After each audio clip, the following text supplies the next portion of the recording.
This is Linton-on-Ouse. It's a beautiful, even idyllic little village just north of York, on the site of the once magnificent Galtres forest, a royal hunting forest established by the Normans that once covered over 100,000 acres and contained as many as 60 villages, the main settlement being Easingwold, a few miles northeast of here. The modern village is part of the Parish of Newton-on-Ouse. It's enclosed by the Ouse on the west and on the eastern side by the River Ouse. There's a tradition here, a hushed reverence for the past with all its pomp and sterile conservatism. And it's that attitude of tradition, of adherence to someone else's rules, that makes the current drama unfolding here in the Vale of York so ironic.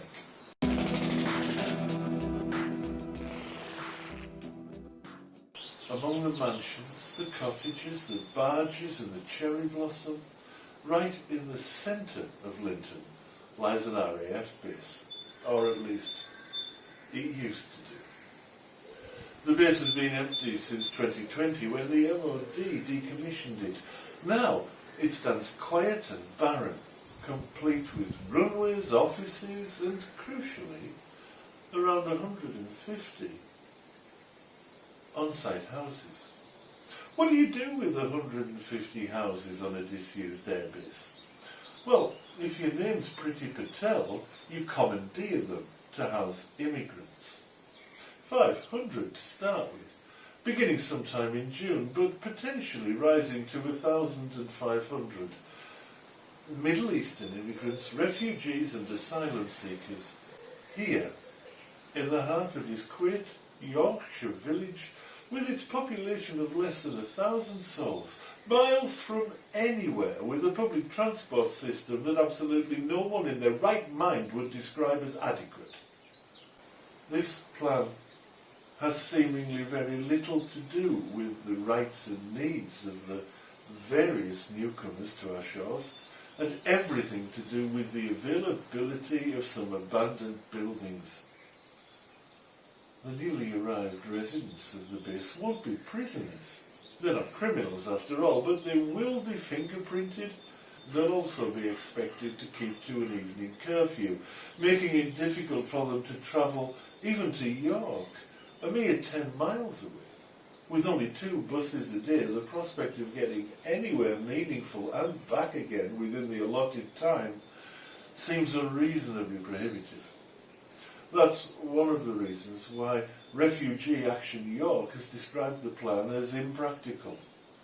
They would prefer to see the new arrivals accommodated within urban centres, close to amenities, where they can access support and assistance as they deal with legal matters and adjust to their new surroundings. This plan puts them out of the way in what is effectively the middle of nowhere. One local resident told me that the Home Office is actually planning to house them in converted shipping containers rather than the houses currently standing empty. This is indeed an option under consideration, according to the Yorkshire Examiner. It's not quite Rwanda, but there's a definite sense of the intention. Out of sight, out of mind. Except they're not going to be out of sight or mind for the people of Linton.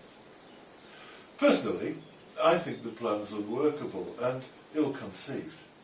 Many of the villagers' comments reported in the press are reasonable enough and mirror the concerns of refugee charities themselves. They point out that a site originally intended to house 150 airmen just isn't big enough to accommodate 500 primarily male refugees with a potential of 1,500.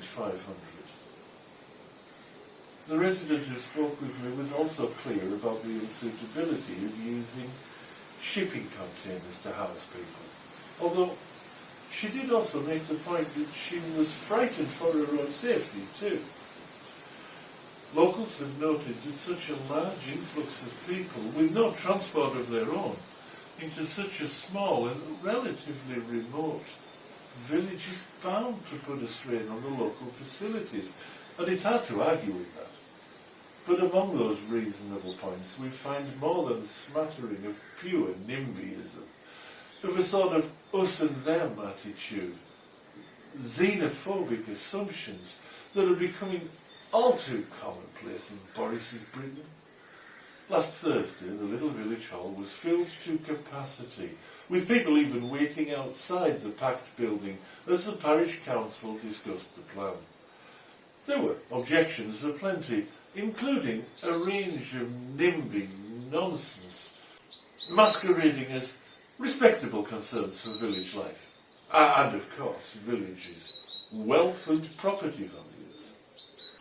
In a handful of cases this seems to have been the privileged, entitled few conserving their own pile, regardless of how desperate the people they're about to abandon seem to be. One resident was clear that he wasn't a not in my backyard NIMBY. He told the local paper they shouldn't be in anyone's backyard. So where exactly should immigrants be housed? After all, everywhere's someone's backyard. He went on to trot out the same tired old trope about potential terrorists, ignoring the fact that they're more likely to be fleeing bombs than planting them. He underlined the point by remarking that they're being housed in a military base, as though this disused site will still be home to secret tech, or confidential battle plans for an upcoming invasion of the Isle of Man. Other residents say they'll be too frightened to leave their homes, perhaps because they're not used to dealing with brown people so close to home, or maybe because they don't trust people who are in need. According to another resident with children, when the site opens, I don't feel my children will be safe. One woman asked, "What measures are you putting in place so that I can still walk through the village freely without intimidation?" Another resident, in an impromptu flurry of fallacious propaganda, told the Yorkshire Post there'll be criminal and subversive elements in there and that's going to cause problems. The bunker mentality of us and them was clear.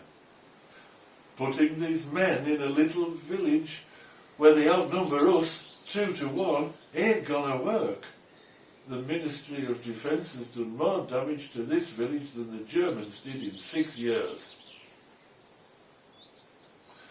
On balance, I tend to agree with the locals. This is an entirely unsuitable place to accommodate so many newly arrived refugees, but not for the reasons that at least some of the residents have put forward. Personally, I don't care if the NIMBYs get a taste of the reality of life, of mixing with and having to get on with people who aren't as privileged as they are.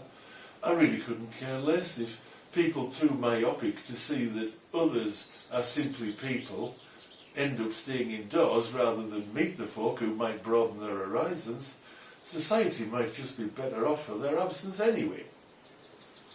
I am concerned that newly arrived immigrants, refugees and asylum seekers deserve more than to be dumped out of sight where they can be prevented from acclimatising themselves to the new surroundings and from where they'll find it difficult to access vital assistance related to their particular needs as newcomers.